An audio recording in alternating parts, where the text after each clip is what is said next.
Hey, Rifters, welcome to the show. Subscribe, rate, review on Apple Podcast. We're trying to get to 100 reviews. Last time I looked, we were at 98.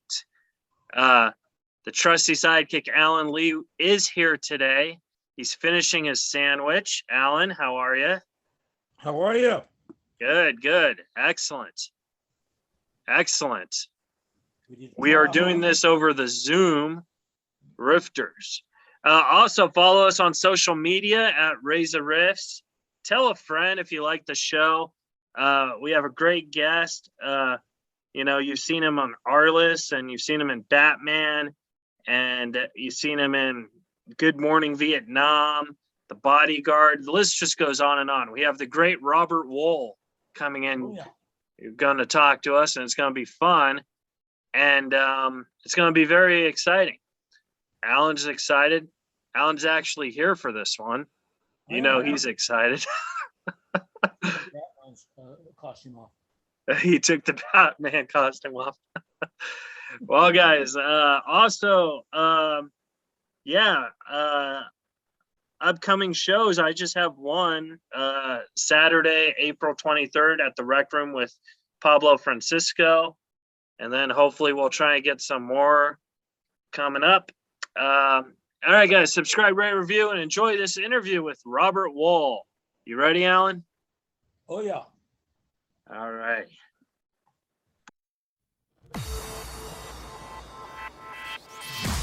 You're listening to Reza Riffs with Keith Reza and Alan Lee, right here on LA Talk Radio.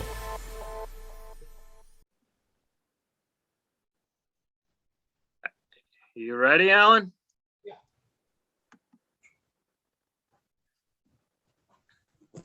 I just let Robert in.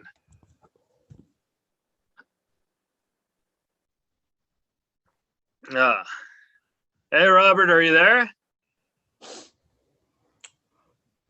He's connecting to the audio. You're looking good, Alan. I appreciate that. Well, Robert Wuhl is here. He should be connecting. Hello. Hey, Robert, how are you? Okay, can you hear me? I can. Can you Yes. hear us? Yes, how are you? Good. Thank you so much for doing the podcast. Oh, you're welcome. It's been like a year I've been trying to get you. How have you been surviving during these dark COVID times? Like everybody else, try to get through it. Got baseball season coming up, so I'm looking forward to it. Yeah. You're a big baseball guy. What's your baseball team? I hope it's the Astros. Well, I root for baseball. I do root for the Astros. I used to sell beer in the Astrodome. Oh. I'm a big believer. My motto is, life is always better when the home team wins. So I live in New York and LA. And by the way, I don't mean that just in sports. I mean that in life, in family, in business, in politics. Life is better when the home team wins. Right. So I live in Los Angeles and New York, so I root for all four of those teams. The Rams? What's that? The Rams? Los Angeles Rams? Not as much. I'm happy they won, but not as much. That's the one. Football more than any other sport, really, loyalty. I mean, it's just like, I root for the shittiest team in the world because I grew up a Jet fan. And I really, you have to remember something about fandom that I've learned. All these franchises are monopolies. These Right. are all these franchises. I mean, you can't open up another team. You want to open up another store next, you can't do it. You could, but you ain't going to play anybody. So if you have really shitty ownership, I look at it as like having a really asshole store owner. Why am I supporting this guy's product? Right. And people say, oh, I root for the name on the front. I go, no, but the guy owns the damn team. That's just the way it is. So why do I want to root for his product? Again, though, because of family loyalties and stuff like that. But there's a lot of people who I know, fathers and sons, who grew up rooting for totally different teams and have great relationships. So it's hard because the fandom is, you get into an emotional state, obviously.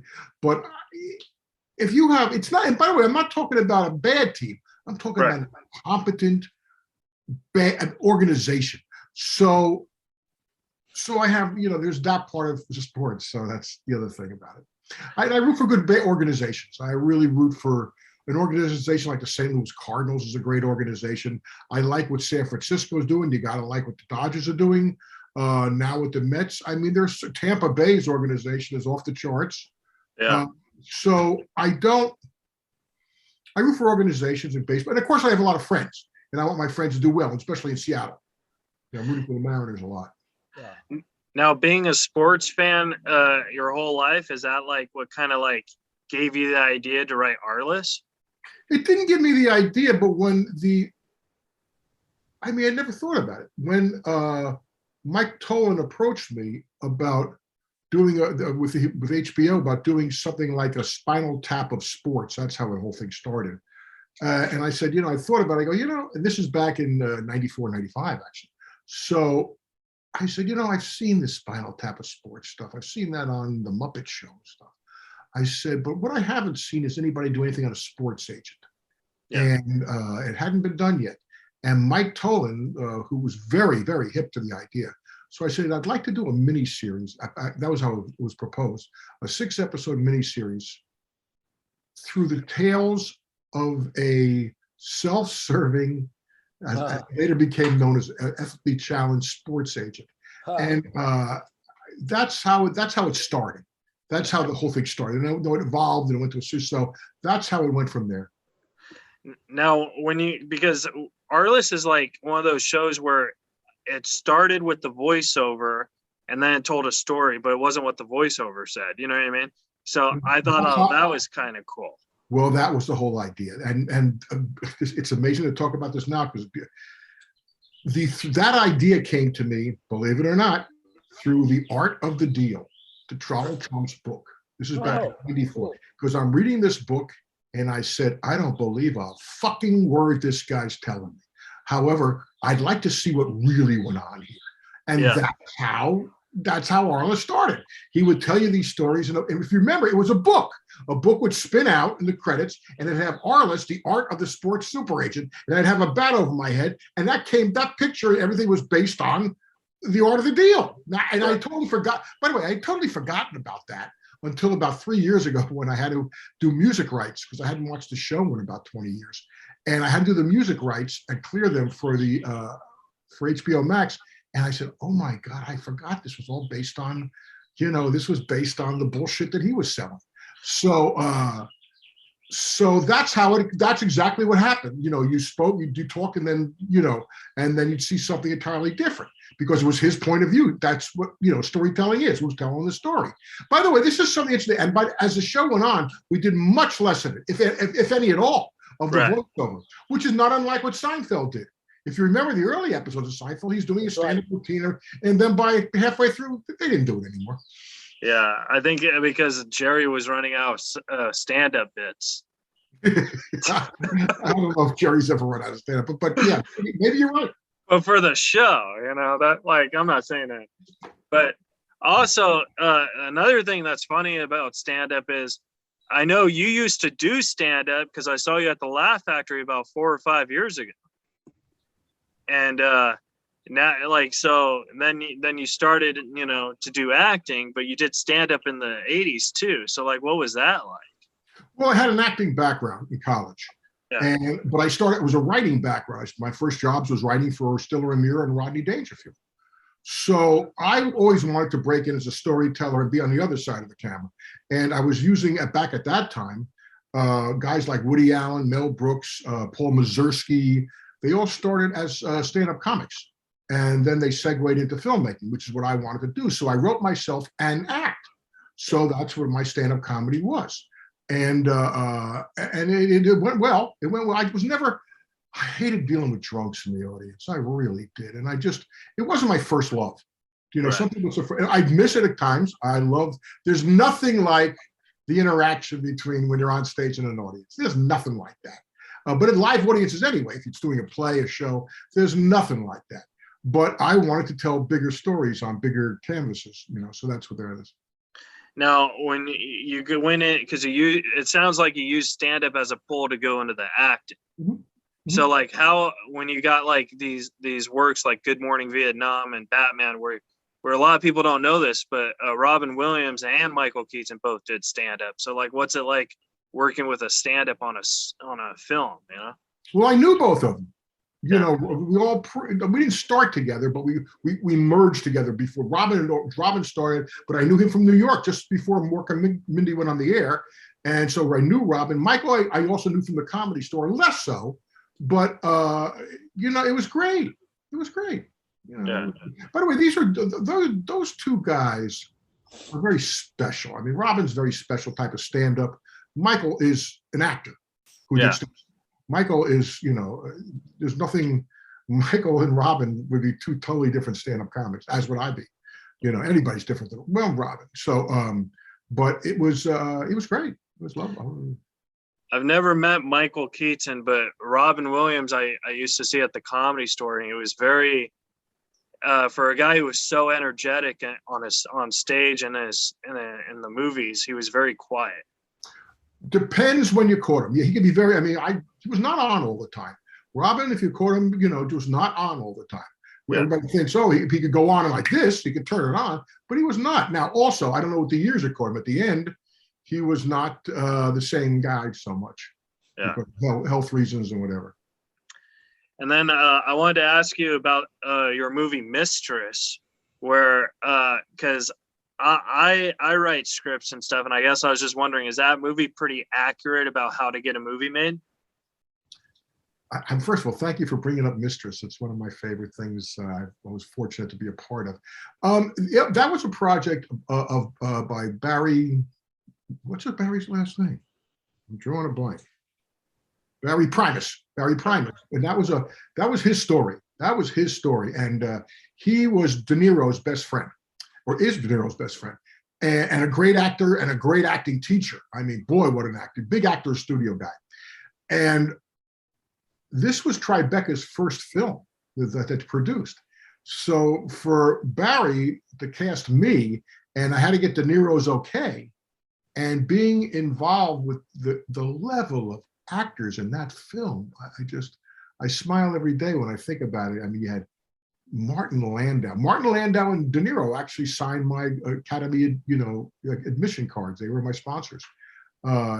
Eli Wallach, Danny Aiello, Gene Smart, Cheryl Lee Ralph, Laurie Metcalf, Christopher Walken. It was every day I went to work, and it was just, I learned something from somebody. Yeah. So the story is pretty much like how to get a movie made. Like that's well, pretty the interesting thing. Well, that's his story. I mean, it's in the script. You know, it is a movie. But what's interesting is most film students talk about that film to me if they're real film students, because that film, much unlike The Player, that's closer to the independent film experience that they're going to have. Yeah. Right. Where everybody wants their girlfriend in the movie or something like that. You know, it's like, that is not uncommon. You know, they're going to want something. Their daughter in the movie, can she be part of it? You know, it's like, so that's the give and take of that movie and of someone in the independent film world.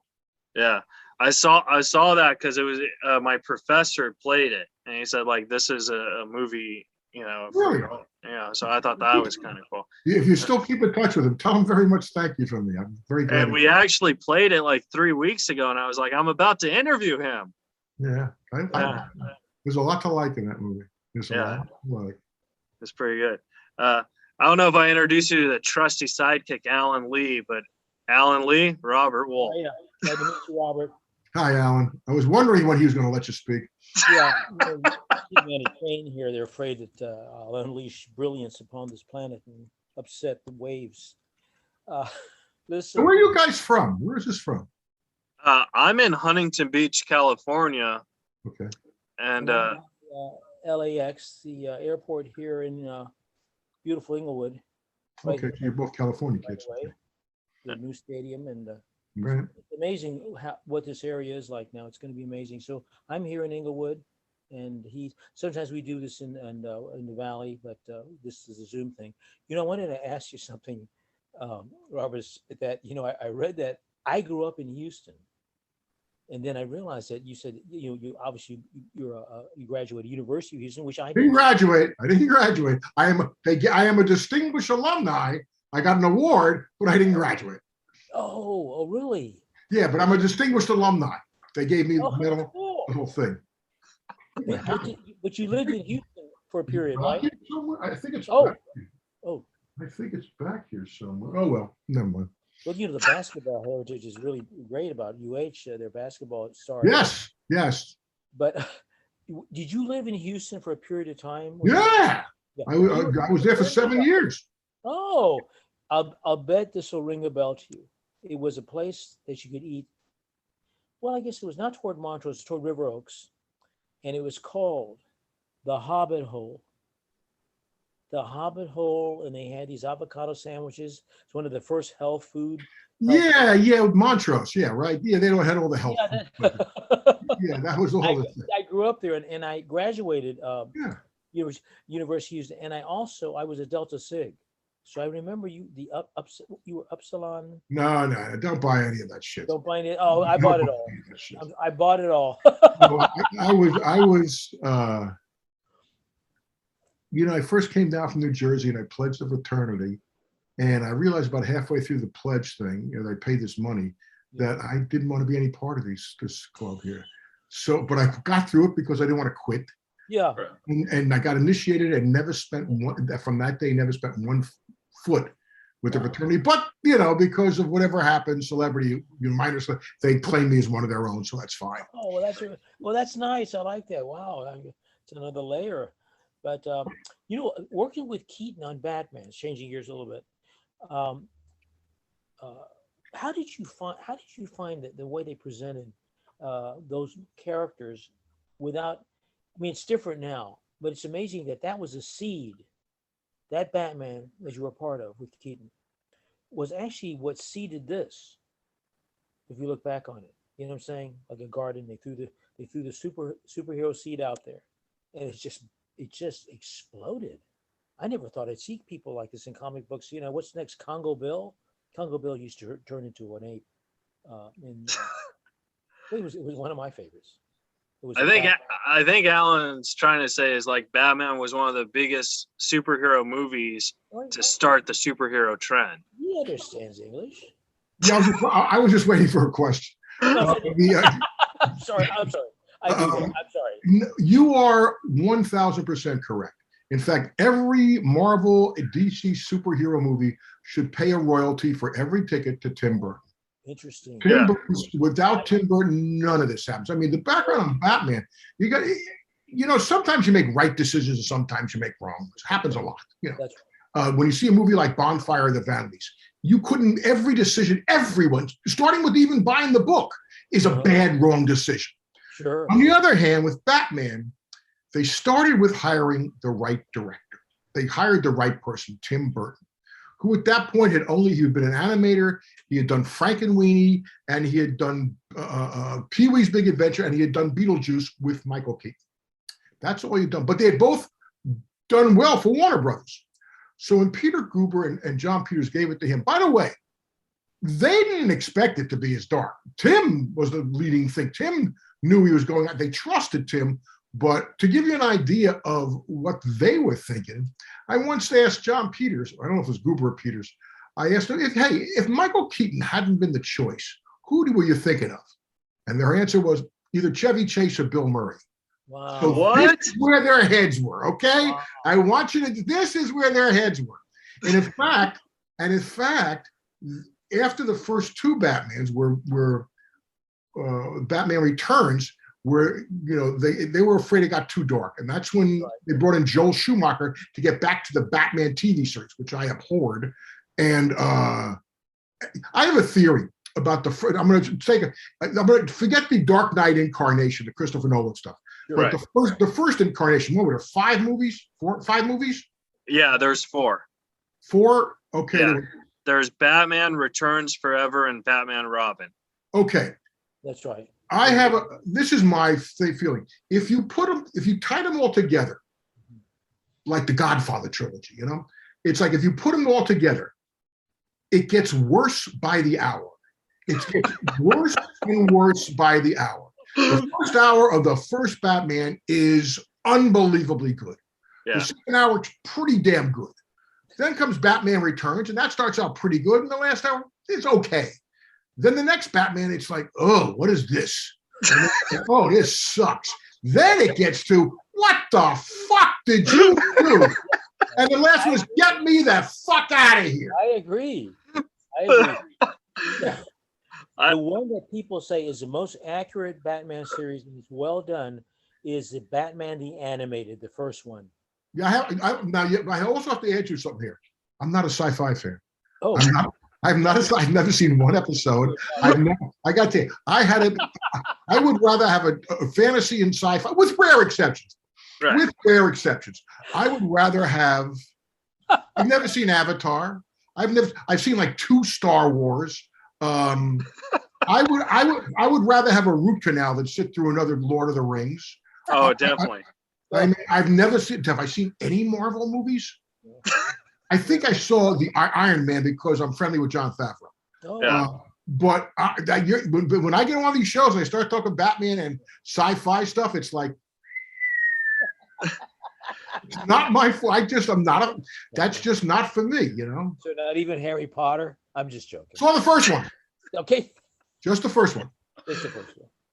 Now, Robert, I do have. By the way, I respect all these things. I mean, obviously Yeah, they're yeah. great stuff, but it's just not for me. Yeah.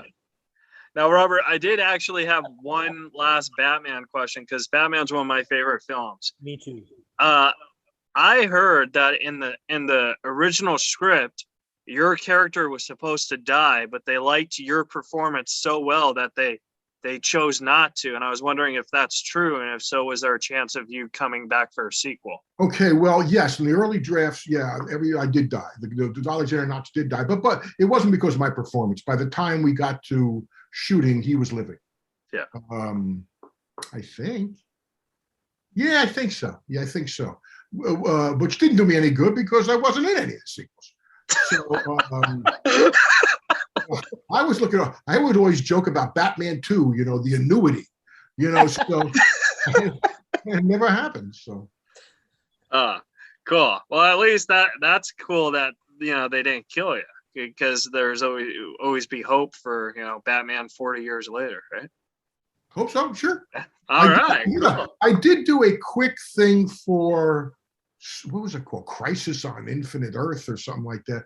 I did one shot for Supergirl, that thing about 2 years ago. And that's where things changed. Okay, this is how the world has changed. Yeah. I went up there to Seattle. I had to fly to Seattle from Los Angeles, so that's about 2.5 hours. I flew up on a Monday. Monday night, we shot the scene, okay? And one shot, one scene. I got on the first flight back out Tuesday morning to Los Angeles. By the time I had arrived in Los Angeles, it was all over the internet. They had pictures of me. I mean, it was all the fanboys and everything else. Now, the reason I bring this up because of social media is, had social media been around in '88 with Tim Burton, Michael Keaton would have never withstood the anger about him being cast as Batman. You're too young to remember this, but there was an outrage about Michael Keaton being cast as Batman. It was Mr. Mom is playing Batman. Like you reacted to Chevy Chase and Bill Murray. That's what everybody was reacting to back then. They didn't know Michael. I knew Michael, and I knew he'd be great. You know, but they didn't see it that way. But they didn't have social media back then. I mean, there was a backlash. We heard about it. We saw it. But they didn't have, you know, because he would have never withstood that. Yeah. The studio wouldn't have withstood it. Well, Now, they wouldn't have. Yeah. Now, going back to Arliss, I wanted to ask you, because I remember I watched a wrestling thing, WCW once, and I saw your character. And I was wondering, like, was that part of the show or was that part of a WCW thing? No, that was me doing a reciprocal thing for the guys being on the show. That might be one of my 2 or 3 most uncomfortable moments in show business. Oh, really? But I was so out of my element. And it was a reciprocal thank you for being on the show. I used to go, you know, they came on our show, so I said I'd go on their show. You know, just being reciprocal. Yeah. Oh yeah. So The wrestlers made you uncomfortable. Excellent. Oh, I tell you, it's not as much the wrestlers, everything around it. It's the fans, the whole attitude. I mean, it's like you're. It's not. Yeah. And as a kid, I was a wrestling fan. Just everybody likes wrestling, but it's another level. I mean, it's like, that I still feel shivers, but I did learn a lot. How much respect I had for the wrestlers themselves, because if you were in that locker room while these guys are getting ready and right afterwards, man, you're seeing a lot of blood and a lot of sweat and a lot of, I mean, these guys get beat up. I once asked one of the guys on the show, I said, I've always watched it. And of course, the whole staple is somebody takes a folding chair and bashes it against somebody. I go, what's the proper way to hit somebody over the head with a folding chair? And they said to me, you hit him over the head with a folding chair. There's nothing. He goes, you get hit with a folding chair. These guys get beat up. You saw how many commit suicide. I mean, I even talked to them about steroids, and they had no problem. They said, if it makes you bigger, it makes you better. And which, that's, and the other things, they had no hospitalization. They had these guys, the head of it, I wasn't sure it was McMahon. He said they make a lot of money. They can buy their hospitalization. But so I had a lot of respect for the wrestlers themselves. Yeah. Anybody who's in the arena, I have a lot of respect for. But now on our list, there is, I want to say there's 80 episodes or so. Did you write every single episode? Because I know Alan Steven wrote some. Well, Alan wrote with me mostly, but I rewrote every episode. Uh-huh. Some of them I wrote, and then because I wanted to give everybody, I just did that. I could have put my name on every episode, didn't. Yeah. Now that we get the residuals, I probably should. But I rewrote we broke all the stories. I was in, totally created all the stories with the writer's room, and then I tell them to go off and write it. And we had a policy: whoever wrote the first draft got credit.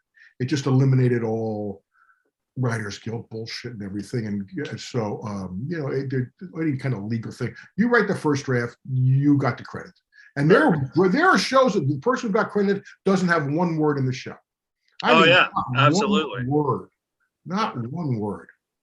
Yeah, that I could vouch for that, because I wrote for the Norm Macdonald Has a Talk Show, and none of my jokes ever made it, and I got credit for 2 or 3 episodes. I was like, oh, yeah, that's right. I was like, but it's weird, because like they would make other episodes, the ones that I don't get credit for. You know what I mean? I don't know. I thought it was weird, but whatever. And then I wanted to ask Sandra Oh, you gave her big break. Did you know that she was going to be as big as she is now? Because I think she's a fabulous actress. I knew she was. I knew she would be great. I once said, yes. Yeah. Here's the thing. So I got to choose who I wanted, and HBO. That was not their first choice, and I wanted her. There was another very prominent actress who went on to a huge career on another series, who was the runner-up. And they asked me, why Sandra? I go, well, I know what I'm getting with this one. I don't know what I'm getting with Sandra. And I like that. And the more we realized how good she was, during the first year, by the end of the first year into the second, a couple of things. I gave her much more to do also, because I respected her so much. But more importantly, the last couple of years, I was following Sex and the City. It was Sex and the City and then Arliss. And of course, Sex and the City is primarily a female audience. And Arliss was not. It was just the opposite. So I had to hang on to as much. I mean, I think we had like 27 or 28% of 30% of a female audience, the first year. By the time the show ended, because I had to hold on to that audience, my conduit was Sandra. So by the end of the time, we were actually 53% women. Oh, that's awesome. Yeah. Yeah. Oh my God. That just shows you how much her character meant for the show as it went on. Yeah. Oh yeah. Oh yeah. And then I wanted to ask you about writing for the Academy Awards. What was that like? Because I know you did it for a couple years. It was great. It was great fun. It was great fun back then. You didn't get slapped. What had happened is I had worked with Crystal. I had worked with Billy Crystal on the Grammys for a couple of years, and then he was asked to do the Oscars. And so we had a little bit of, so we were comfortable with each other. He was comfortable with me. And it was great fun working with Billy. I mean, we had a whole different idea about what the Oscars were, and I think everybody's gone off of this, and I would say everybody, and including Billy the last time he hosted a few years ago. It's not your show. Yeah. Not your show. It's the Academy Awards. You just happen to be the host and the beginning. You're no different than an MC at a conference. Mm-hmm. It's like, get into it. Welcome everybody. Do a couple of minutes, kill it, and then get out of the way. Yeah. Bring up the acts. Nowadays, everybody wants to make it their show, and they stop the show to do these lame fucking comedy bits that always suck. They stop the show. They try to make it their show, and it's not. You got to remember the audience of the Oscars too. Well, I can't go by this year because this year, forget the Will Smith thing. This year it was like, what the fuck is this show? Yeah.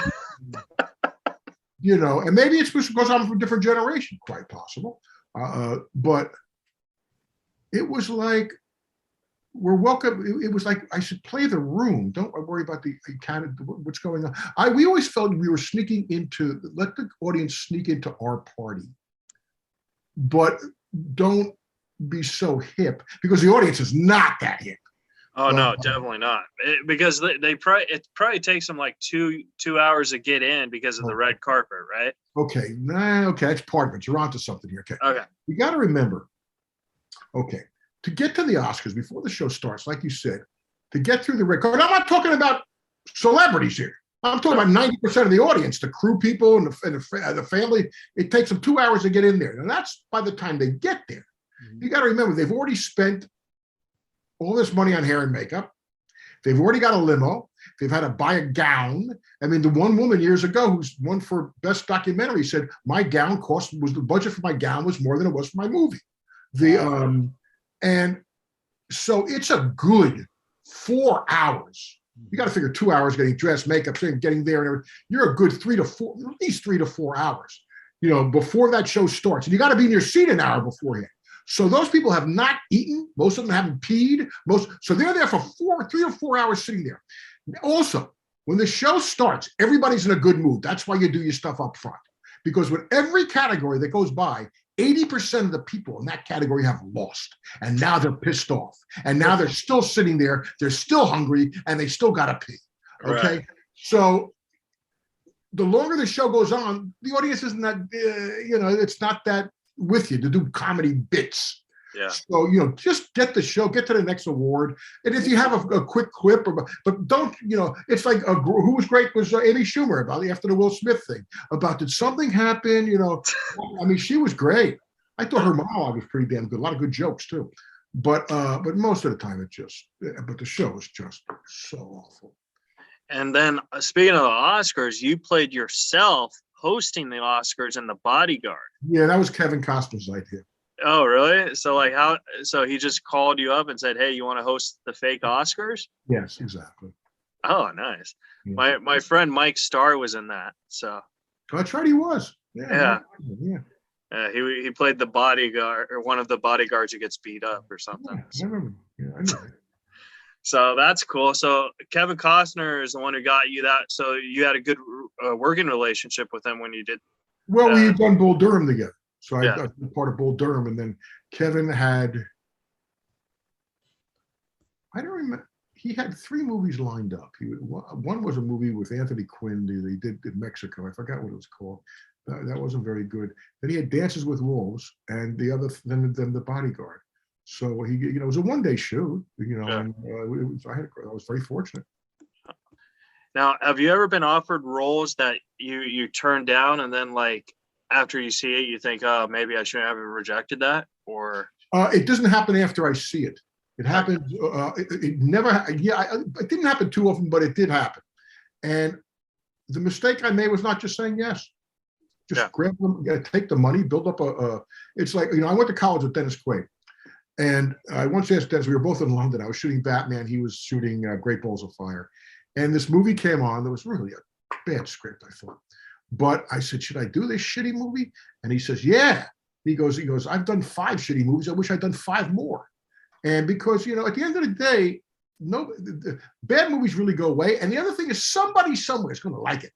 Yeah. I am amazed that people come up to me, oh, I love that thing you did, which I thought was pure shit. So, I mean, I should have said yes to everything, just about everything. I turned down taking over the Joan Rivers show when Joan Rivers had a talk show. Kidding. And the reason I passed, which is probably a mistake, which absolutely probably a mistake, was this before Arliss? Must be before Arliss. But the reason I passed was because they wouldn't let me bring on my own writing staff. Yeah. And I thought that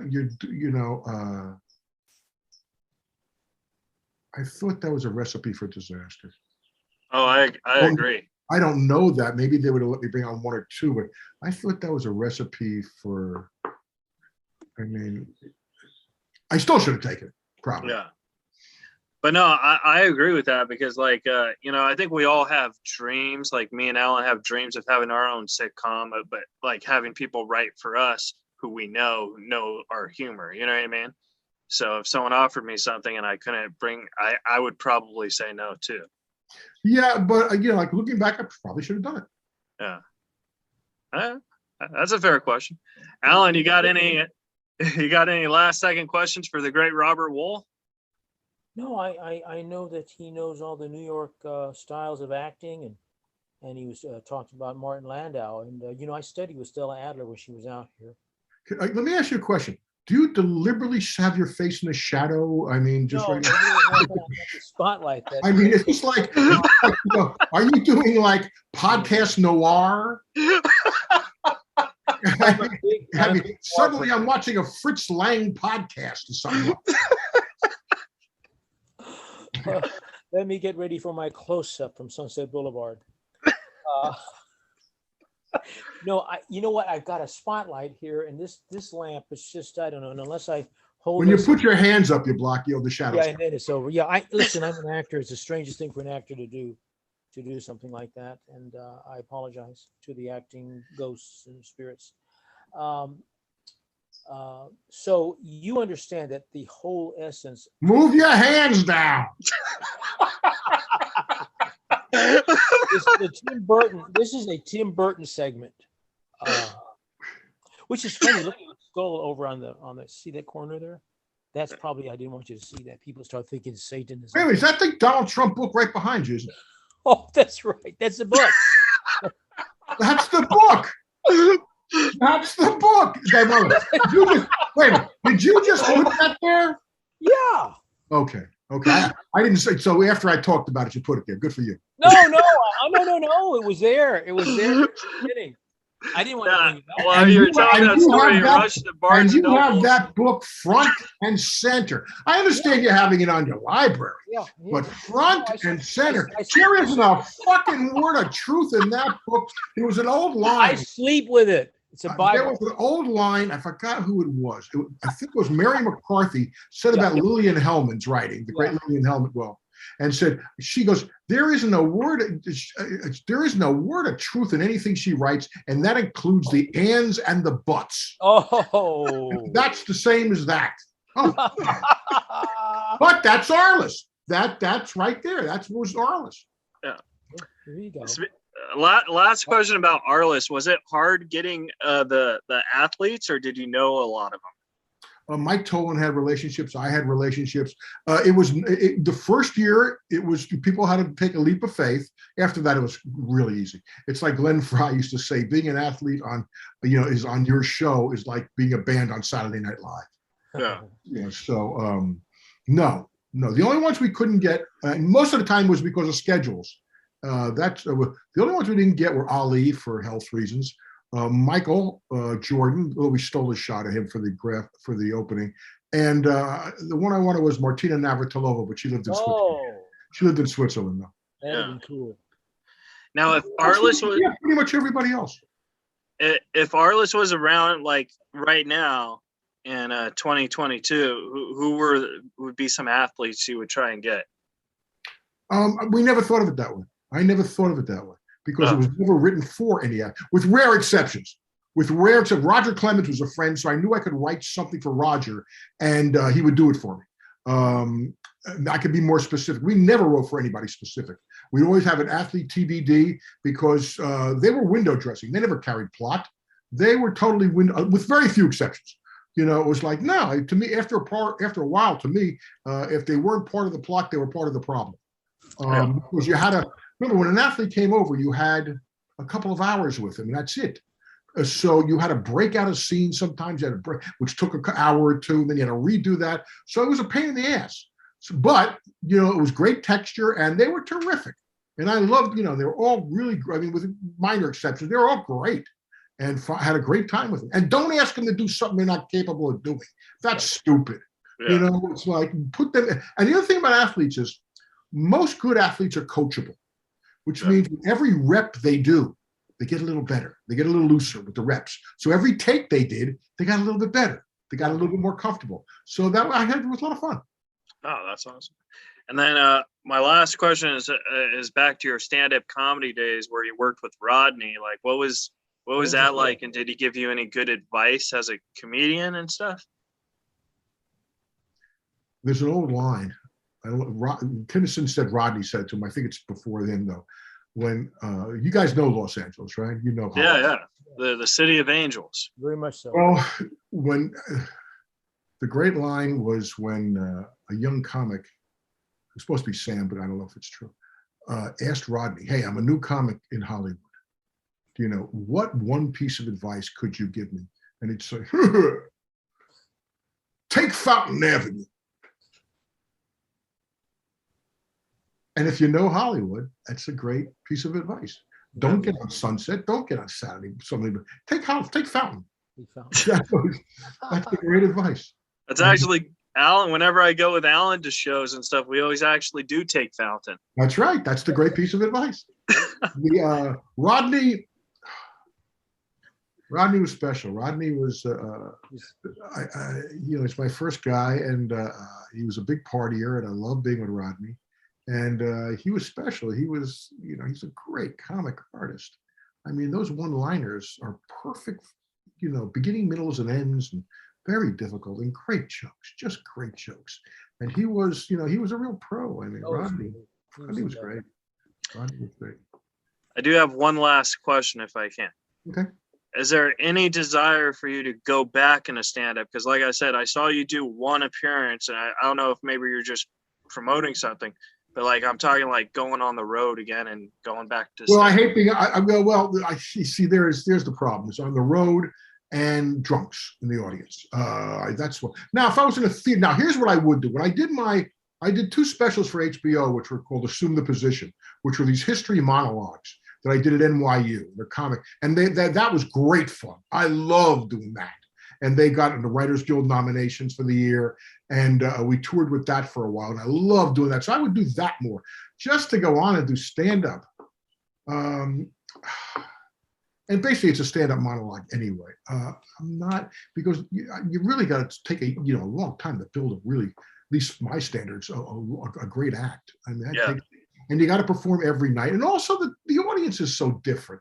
I'm senior citizen. So the audience is basically young. Oh, yeah. And also, here's the other thing. With senior citizens, they're older, or over 50, say, as Bobby Slayton, the great comic, told me. I love Bobby. Well, if that audience is going out to go to a comedy show, they'd rather spend $100, $50, $75, $100 to go see Bill Maher or Lewis Black or somebody like that than to go to a comedy club and spend $35 or $40. Yeah. So unless you're a star that can really pack the room, which I never was, it's not so much fun for me. When I opened up for Bobby, for about a year, and he told me the exact same thing every single show. Yeah. So I thought that's funny. All right, Robert, where can the folks at home follow and support you? They don't have to. I'm not doing anything. I mean, watch on HBO Max. They have the Assume the Position shows, which I'm very proud of, and also all the Arliss episodes are on HBO Max. And I don't know what did I do? I did some movie a while back. I forget. I'm going to be in a baseball park near you. Well, they could see you on American Dad then, right? Let's try. I just did an American Dad last week. No, yeah. Oh, Awesome. Well, Robert, thank you so much for doing Reza Riffs, man. I really do appreciate it. Alan, all the best to you, buddy. A pleasure, sir. Okay. Bye, Robert. All right, guys. That was with Robert Wuhl. Alan, did you have fun, man? I had a lot of fun, and he's got quite a background, and we could have gone on about acting techniques and so forth, because he studied and he understands the best ones, the best people that created American acting. All right. Well, subscribe, rate, review if you like this interview, and we'll see you next week, right, Alan Lee? You better believe it. All right. You're listening to Reza Riffs with Keith Reza and Alan Lee, right here on LA Talk Radio.